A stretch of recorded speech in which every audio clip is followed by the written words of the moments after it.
মিশরের বিপক্ষে ব্রাজিলের ভয়ঙ্কর স্কোয়াডে আসতে চলেছে বড় 5টি পরিবর্তন। দর্শক, কেমন স্কোয়াড নিয়ে মিশরের বিপক্ষে মাঠে নামতে চলেছে 5 বারের বিশ্ব চ্যাম্পিয়নরা? এছাড়া কোন কোন 5টি পরিবর্তন করতে চলেছে কার্লো আনচেলত্তি? বিস্তারিত জানুন ভিডিওতে।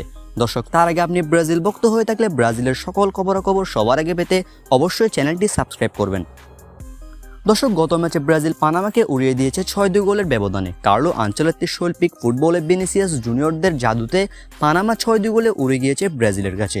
এবার ব্রাজিলের আগামী ম্যাচের প্রতিপক্ষ শক্তিশালী মিশর। এবার মিশরের বিপক্ষে ব্রাজিলের স্কোয়াডে আসতে চলেছে বড় পরিবর্তন। দর্শক, কার্লো আনচেলত্তি গতকাল অনুশীলনে এই একাদশটি খেলিয়েছেন। আগের ম্যাচের 4-2-4 ফরমেশন থেকে সরে এসে গতকাল 4-3-3 ফরমেশনে অনুশীলন করিয়েছেন কার্লো আনচেলত্তি। কেননা কোচিং স্টাফরা মনে করছে দলে একজন মিডফিল্ডার বেশি প্রয়োজন, ফলে লুকাস পাকুয়েতাকে একাদশে রাখার পরিকল্পনা করা হচ্ছে। এছাড়া ইগোর তিয়াগোকে পরবর্তী ম্যাচে প্রথমবারের মতো ব্রাজিলের জার্সিতে শুরুর একাদশে দেখা যাবে। ব্রাজিলের এই নাম্বার 9 মিশরের বিপক্ষে শুরু থেকে খেলার সম্ভাবনা বেশি। দর্শক, আগের ম্যাচ থেকে সামনের ম্যাচে যে 5টি পরিবর্তন করা হয়েছে তা হলো Leo Pereira, Bremer, Alexandro, Luis Henrique ও কুনহার জায়গায় খেলানো হয়েছে Marquinhos, Gabriel Magalhaes, Douglas Santos, Paqueta এবং ইগোর থিয়াগোকে।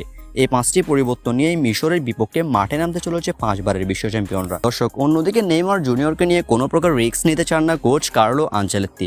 নেইমারকে ছাড়াই এই 5 পরিবর্তন নিয়ে মিশরের বিপক্ষে মাঠে নামতে চলেছে সেলেসাওরা।